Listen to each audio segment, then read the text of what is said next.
بسم اللہ الرحمن الرحیم۔ اس چینل کو آپ کے دماغ میں ہونے والے ہر سوالات کے حل کے لیے کھولا گیا ہے، جو مجھے آپ کے ہاتھ سے لکھے ہوئے کامنٹ باکس میں ملیں گے۔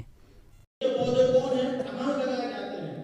ظاہر بات ہے، سبھی سمجھتے ہیں اس بات کو کہ دین کے پودے وہاں لگائے جاتے ہیں جہاں دین کی تعلیم ہو۔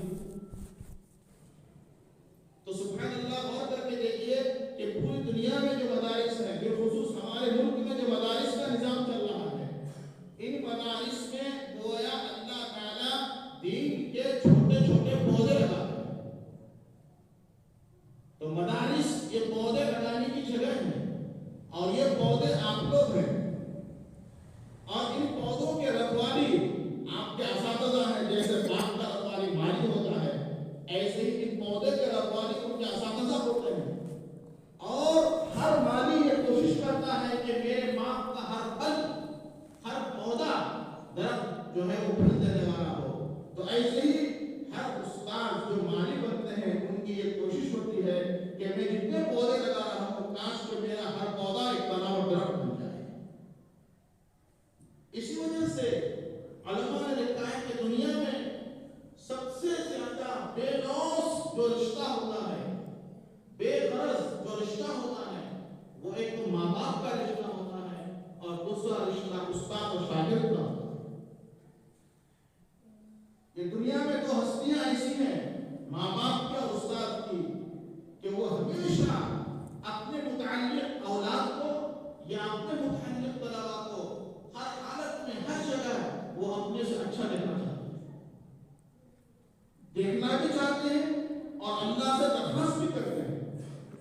چنانچہ قرآن کریم میں دعا ملتی ہے، ربنا هب لنا من ازواجنا وذرياتنا قرة اعين۔ ابراہیم علیہ السلام جیسے نبی نے دعا فرمائی کہ یا اللہ، میرے نسل سے اور میری اعلی اولاد سے جن کو آپ نے مجھے دیا ہے، ان کو ایسے کاموں میں آپ لگائیے جن کاموں کو دیکھ کر میری آنکھوں کو سرور حاصل، ٹھنڈک حاصل۔ اسی وجہ سے یہ استاد اور والدین ہمیشہ اپنے پودوں کے تعلق سے یہ نیک خواہشات رکھتے ہیں کہ میرا لگا ہوا پودا یہ اچھا ایک بہترین درخت بن جائے۔ یہاں دو باتیں ہوئی۔ ایک بات تو یہ کہ گویا اس گئے دوسرے زمانے میں، جبکہ ہر طرف مادیت کا زمانہ ہے، لوگوں کو ایک دنیاوی معاملات میں آگے بڑھنے کی ہور لگی ہوئی ہے، ہور لگی ہوئی ہے، آگے بڑھنا چاہتا ہے ہر آدمی۔ ایسے زمانے میں ایک بند ماحول میں، اور ایک بند ماحول میں رہ کر اللہ تعالیٰ آپ کو آپ کے ذریعے سے پودا لگا کر اپنے دین کو آگے بڑھانا چاہتے ہیں، تو آپ سمجھیں کہ اللہ تعالیٰ کا کتنا نظر انتخاب آپ پر پڑا۔ اس حسن انتخاب پر، اس حسن انتخاب پر میں یقین کہتا ہوں اللہ کے گھر میں، اس حسن انتخاب پر آپ جس قدر بھی اللہ کا شکر ادا کریں، آپ شکر ادا نہیں کر سکتے۔ یہ حسن انتخاب، جیسے اللہ نے اپنے دین کی حفاظت کے لیے نبیوں کو منتخب کیا، کہ جس کو حسن انتخاب کہتے ہیں، ایسے ہی اس دین کی حفاظت کے لیے اور اس کو قیامت تک چلانے کے لیے حسن انتخاب، اللہ کا بہترین انتخاب آپ کے اوپر پڑا، اور آپ کو اللہ نے اپنے دین کے آگے بڑھانے کے لیے منتخب کیا۔ سبحان اللہ۔ اور قرآن کریم میں ارشاد فرمایا، اللہ یصطفی من الملائکۃ رسلا ومن الناس، کہ اللہ تعالیٰ نے انتخاب کیا ہے رسولوں میں سے اور لوگوں میں سے، اور پوری دنیا میں سب سے زیادہ عقل مند انسان قرآن و حدیث کی نگاہ میں اس طبقے کو قرار دیا گیا ہے جو طبقہ اللہ کے دین کا علم حاصل کرتا ہے۔ فقہاء نے ایک مسئلہ لکھا ہے، اگر کوئی شخص یہ قسم کھائے کہ میں 5 دنیا میں جب سے سب سے عقل مند آدمی جو ہے ان کو میں دعوت کروں گا، قسم کھائے، اس قسم کو کیسے پورا کرے گا وہ؟ دنیا میں سب سے زیادہ عقل مند آدمی کہاں سے تلاش کرے؟ فرمایا کہ وہ آدمی اس وقت تک اپنی قسم میں پورا نہیں کرنے والا ہے جب تک کہ وہ دنیا کے اندر جو سب سے زیادہ زاہد اور عابد اور علماء جو زاہد ہوتے ہیں، ان 5 کو جب تک جمع کر کے کھانا نہیں کھلائے گا، اس وقت تک وہ اپنے قسم کا وہ پورا کرنے والا نہیں ہو سکتا۔ اس لیے جو پورے زمین کے اندر، پوری دنیا میں سب سے عقل مند انسان اگر ہے تو وہ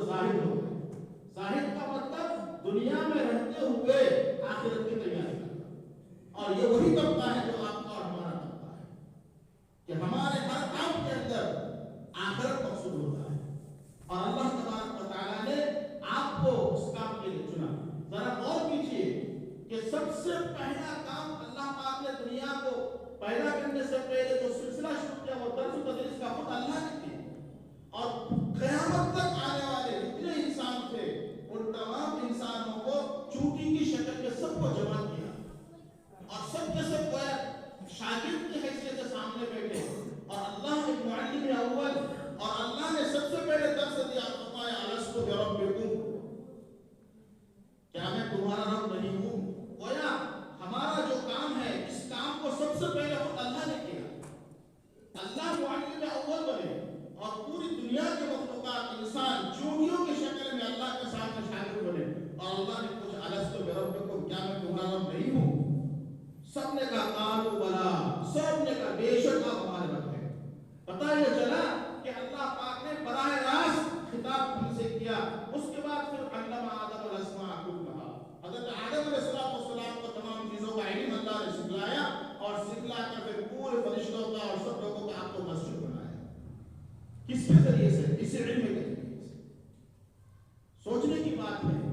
کہ اللہ پاک نے پھر قرآن کی سب سے پہلی آیت جو نازل کی ہمارے نبی پر،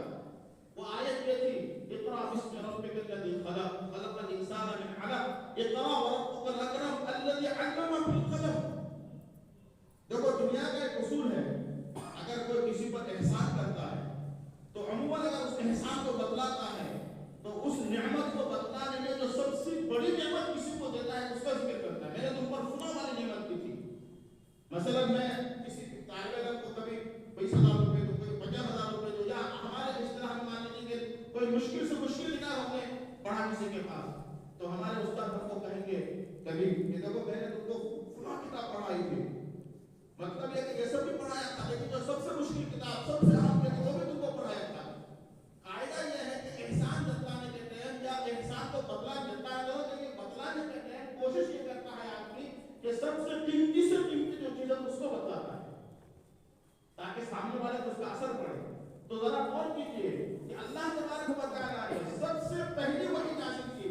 اور سب سے پہلی وحی کا فرمایا اقرأ وربک الاکرم الذی علم، الذی علم، وہ رب اس رب کے نام سے بات پڑھو جس نے تم کو سکھلایا،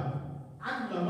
یعنی غور کیجیے کہ پہلی وحی نازل ہو رہی ہے، اور پہلی وحی کے نزول کے وقت اللہ تعالیٰ نے یہ نہیں فرمایا کہ یاد کرو اس رب کو جس نے تم کو روزی دی، یاد کرو اس رب کو جس نے تم کو پیدا کیا، یاد کرو اس